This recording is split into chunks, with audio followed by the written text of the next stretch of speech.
Boa tarde, Arthur Petri, Caio de Bagos, André.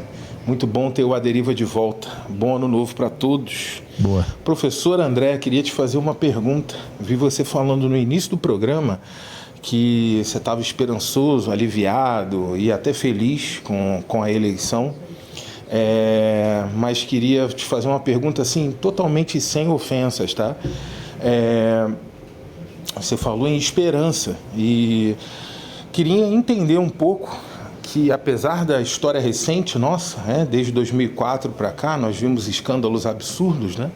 Vimos o problema dos Correios, vimos o Mensalão, Petrolão, Lava Jato acontecendo e prendendo diversas pessoas, praticamente toda a cúpula do PT foi presa, né? Palocci, Zé Dirceu, Zé Genuíno, entre outros, né? O próprio Lula foi preso.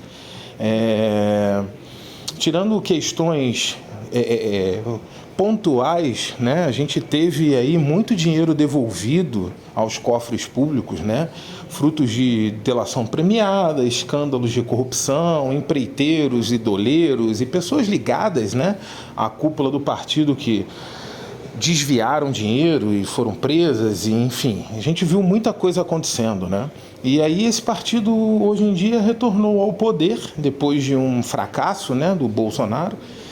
E como que você tem esperança, de fato, que as coisas melhorem, visto tudo que a gente já passou anteriormente nas mãos? Boa, dá para entender. Bom, então, obrigado. Qual que é o nome dele, desculpa? Rafael. Obrigado, Rafael, pela pergunta. Não é uma pergunta simples de responder, né? Como vocês viram, assim, eu às vezes me excedo no tempo da resposta, porque eu gosto de tratar as coisas dentro da complexidade que elas têm. A minha esperança vem porque eu não olho apenas corrupção. Então eu não estou olhando apenas como o sistema político opera o funcionamento da sociedade, onde ocorrem os desvios dele. Porque eu acho que corrupção existe em todas as sociedades. E o que a gente, em qualquer sociedade, tem que fazer é criar mecanismos e reforçar e aplicar esses mecanismos de correção de corrupção. Então, dito isso, você vai encontrar corrupção dentro dos bancos americanos, você vai encontrar corrupção no governo sueco, você vai encontrar corrupção no governo japonês, você vai encontrar corrupção nas empresas alemãs, em todos os lugares. Corrupção faz parte da relação humana, como a gente estava falando aqui de confiança, né? A traição só existe porque há confiança. Então, malfeitos vão sempre existir. O que eu chamo a atenção é a assimetria com que a gente enxerga malfeitos no Estado, mas, em geral, não enxerga malfeitos na iniciativa privada. Então, em geral, o Estado é visto como um locus de acumulação dos malfeitos, de corrupção, de problemas de desvio, mas o setor privado não é, por uma crença de que o mercado daria conta de expurgar os maus elementos, porque necessariamente a corrupção seria não lucrativa. Isso não é verdade, esse é o primeiro ponto. A corrupção pode ser extremamente lucrativa dentro do setor privado, vide o caso das lojas americanas, se esse for o caso, se efetivamente tiver havido corrupção, essa corrupção está ocorrendo há anos, a empresa está funcionando, estava com uma boa valoração na Bolsa de Valores, e a revelia de toda a regulação, né, de toda a fiscalização e tudo estava com esse problema. Então, primeiro, eu não acho que o mercado resolva o problema da corrupção, e eu acho que é problemático as pessoas acreditarem que a corrupção ocorre apenas no Estado. Segundo ponto, os governos do PT, como praticamente qualquer governo, desde que a gente tem a família real chegando aqui no Brasil, para não tratar do período colonial anterior a isso, a gente vive a corrupção de maneira diversificada e disseminada na nossa sociedade. Isso não ocorreu apenas nos governos do PT. Segundo, a corrupção que se alega que o PT teve a sua cúpula presa, tal, e as dos outros partidos? Os outros partidos também tiveram, né, várias pessoas presas, várias das suas lideranças presas. Por que a gente fala só do PT? E eu vou deixar claro, assim, que eu não sou filiado ao partido, tenho esperança porque esse é um governo que eu acho que está vindo depois da escuridão, e está trazendo luz, e qualquer luz na escuridão já é alguma coisa.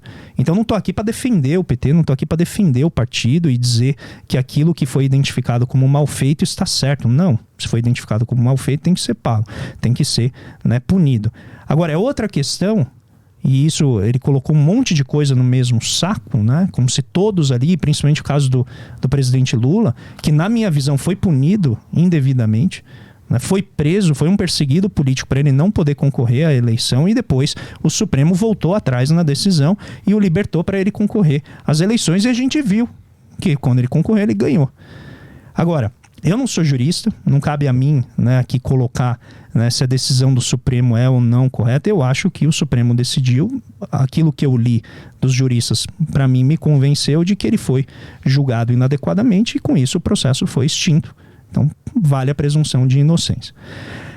Por que eu estou esperançoso sendo o mesmo partido? Porque o PT, né, gostem ou não as pessoas, sejam elas de esquerda que não gostam do PT, sejam elas de direita, tem que reconhecer que é o nosso maior partido, em termos populares, da história aqui do Brasil. Goste ou não, ele tem uma capacidade de mobilização imensa, ele tem uma capacidade de representação imensa, e passou por todo esse processo, né, de ataque à sua imagem, de ataque aos seus símbolos, e está aí de novo com a presidência, com metade dos ministérios, e está agora, né, liderando uma ampla coalizão com interesses diversificados de governo. Então, gostemos ou não, né, ele é um partido representativo e é um poder político muito grande. O muito de dinheiro que foi resgatado, que são esses 6 bilhões de reais, eu não sei se é a isso que o Rafael tá se referindo, 6 bilhões de reais é um valor, na minha visão, muito baixo para o dano que se causou na busca desses 6 bilhões. O dano à nossa engenharia, a gente hoje praticamente era para ter uma Odebrecht Biotecnologia, e hoje a Odebrecht sumiu, virou uma outra empresa, nem lembro mais qual que é o nome dela. A gente acabou com aquilo que eu entendia ser uma matriz importante de exploração dos nossos recursos naturais, que é a Petrobras. A gente fatiou a empresa, perdeu toda a integração setorial que ela tinha, que permitiria a gente agora ter muito mais dinheiro para financiar essa transição energética, que a gente estava falando aqui, o volume desses investimentos. Então, são volumes que talvez o mercado financeiro, sozinho, quando ele olha, ele fala assim, eu não tenho como financiar esse troço por 3 décadas. Não dá, é muito risco envolvido junto.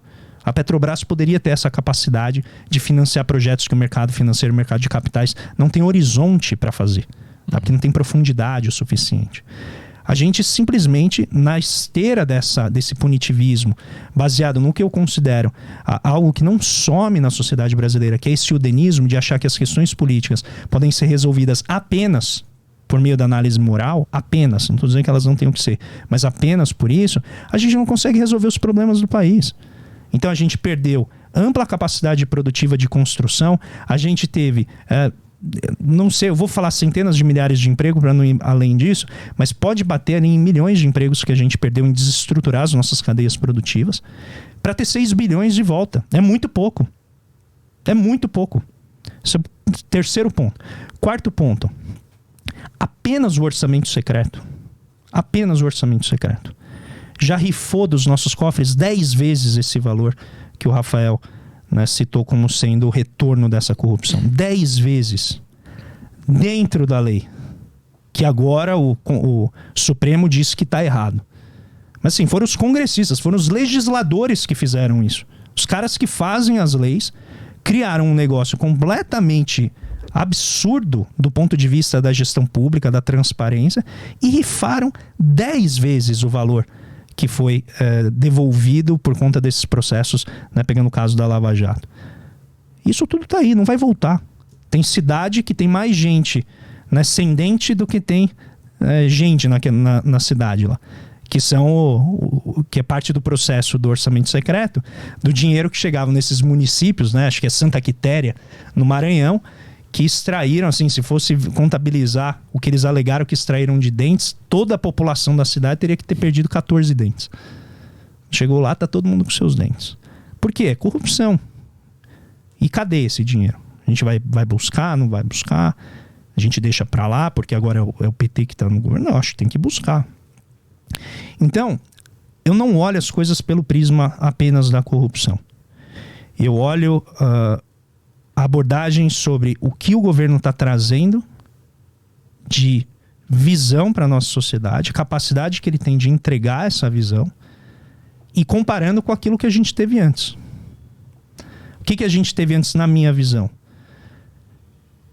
Privatizações que beneficiaram muito poucos, desestruturação de políticas públicas que prejudicaram muitas pessoas, a gente está falando na casa dos milhões, corrupção solta por conta dos sigilos que foram impostos, por conta do aparelhamento dos órgãos de regulação e de controle e fiscalização que o Bolsonaro fez. A despeito de quem gosta dele ou não acreditar nisso, a gente ainda vai descobrir muita coisa que foi feita. Depois, a gente teve desestruturação de políticas públicas que atravessaram vários governos. A gente está falando de política pública que foi criada no Fernando Henrique, que atravessou Lula, atravessou Dilma, atravessou Temer, atravessou até metade do Bolsonaro, que é o caso do Bolsa Família. Então, resgatar essas políticas que se tornaram políticas de Estado, para mim é fundamental. Finalmente, uma visão de política pública que envolva não apenas da educação para as pessoas, que é fundamental, e nenhum país se desenvolve sem ter educação, mas também construir empregos para que essa educação possa ser aproveitada. Para que essa pessoa que está tão bem qualificada não tenha que trabalhar em outro país. Porque se ela se forma em engenharia, ela não tem onde trabalhar. Então a política industrial de desenvolvimento que vai resgatar a nossa capacidade de produzir semicondutores, seja setor privado, seja setor público, a capacidade que a gente tem de produzir hidrogênio verde, resgatar a capacidade da Amazônia de ser uma biblioteca natural, não ser usada apenas para garimpo e para extrativismo predatório. Ou seja, usar a nossa riqueza de uma maneira mais positiva e alinhado com aquilo que o mundo está fazendo. Se você não acredita em mim, é só ver a reação que o Bolsonaro causou no mundo ao usar a nossa Amazônia, ao usar os nossos biomas da maneira predatória como ele utilizou. Ele vira um pária. Aí você pode falar, não, mas tem um concerto globalista. Tudo bem, então você vai gostar dele independentemente do que eu vou falar. Agora, o que o Lula está trazendo junto com essa agenda de governo é uma mudança desse modelo. Então você pode falar, eu vou perder com esse modelo. Você possivelmente vai ficar triste com ele. Mas na minha visão, a quantidade de pessoas que vai ganhar com isso é muito maior do que aquelas que vão perder. E por isso eu acho que é uma boa política pública. Mas quem que você acha que vai perder com o governo Lula? Por exemplo, a tendência é o agro diminuir, os lucros deles ao longo do tempo. E quando eu digo diminuir lucro, não é que vai ter prejuízo, é que não vai ganhar tanto quanto está ganhando agora. Então, porque possivelmente a reforma tributária, que nem é do Lula, é uma reforma tributária que foi construída pelo próprio Congresso, vai reequilibrar a base tributária dos setores. Então, hoje a agricultura paga em torno de 4, 5%, tem a carga tributária de 4, 5%, a indústria tem de 30 a 40%. O setor de serviços também deve ter algo ali em torno de 6, 7%. Então, quando você reequilibrar, fizer a reforma tributária, todo mundo vai pagar algo em torno de 10%. Só que aí o agro vai quase dobrar a carga tributária dele e os serviços também. Então, muita gente nesses setores, eles vão dizer assim que estão ficando pobres. Mas, na verdade, não é isso. É que eles estão deixando de ficar ricos no ritmo em que eles estavam ficando. E isso faz toda a diferença. Então, esse é um exemplo simples, mais direto. Mas a gente tem, por exemplo, a ideia da Petrobras. Então, o Rafael levantou a questão aqui do caso da Lava Jato. Então, teve um amplo esquema de corrupção na Petrobras, que começou muito antes do Lula. Eu convido vocês a lerem a autobiografia do Fernando Henrique, os diários dele. É que é duro, porque é lá na página 800, alguma coisa assim. Tem uma hora que ele fala, tá lá no diário, ele fala assim: o ministro das Minas e Energia veio me falar que tem um problema enorme na Petrobras, mas eu preferi não lidar com ele agora. Isso acho que era 1997, algo assim.